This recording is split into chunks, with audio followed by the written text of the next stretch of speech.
দেখছি।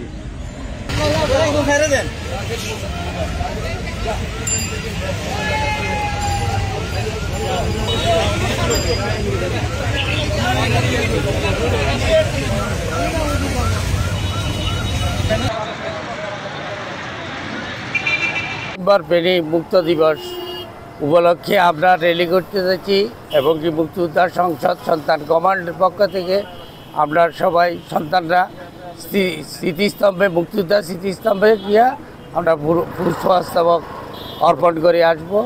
আজকের এই দিনটা আমাদের জন্য মহান গর্বের দিন। 1971 সালের 6ই ডিসেম্বর এই মুক্ত দিবস ফেনী মুক্ত দিবস হয়েছিল। এই তার উপলক্ষেই আমরা এখন র্যালি করব। র্যালি করে আমরা মুক্তিযোদ্ধা স্মৃতিস্তম্ভে গিয়ে পুষ্পস্তবক অর্পণ করে আমরা সমাপ্ত করব। মহান বিজয়ের এই দিনে ফেনীবাসী সহ সারা বাংলাদেশের শহীদ মুক্তিযোদ্ধা, আহত মুক্তিযোদ্ধা এবং তাদের পরিবার এবং জীবিত মুক্তিযোদ্ধা সবাইয়ের কল্যাণ কামনা করছি। আজ মহান 6 ডিসেম্বর ফেনী মুক্ত দিবস। বাংলাদেশি জাতীয়তাবাদে উজ্জীবিত হয়ে ফেনীর গর্বিত সন্তানেরা রণাঙ্গনে যুদ্ধ করে 16 ডিসেম্বরের 10 দিন আগে ফেনীকে মুক্ত করেছে।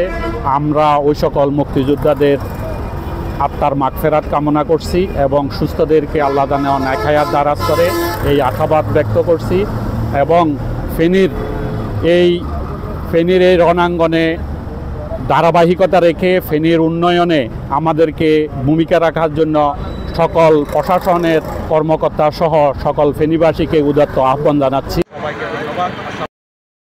আসসালামু আলাইকুম। আজকের এই দিনের ফেনী জেলার সকল বাংলাদেশি জাতীয়তাবাদ সকলকে শুভেচ্ছা জানাচ্ছি। আজকে আমাদের ফেনী মুক্ত দিবস। 1971 সালের আজকের এই দিনে পাক হানাদার মুক্ত হয়েছিল আমাদের ফেনী। আজকের এই নতুন উজ্জীবিত হয়ে আমরা নতুন বাংলাদেশ গড়ার প্রত্যয়ে আমরা এগিয়ে যাব। সবাইকে শুভেচ্ছা। আজকের এই দিনে আমাদের এই নতুন বাংলাদেশের প্রত্যাশা থাকবে। আসসালামু আলাইকুম।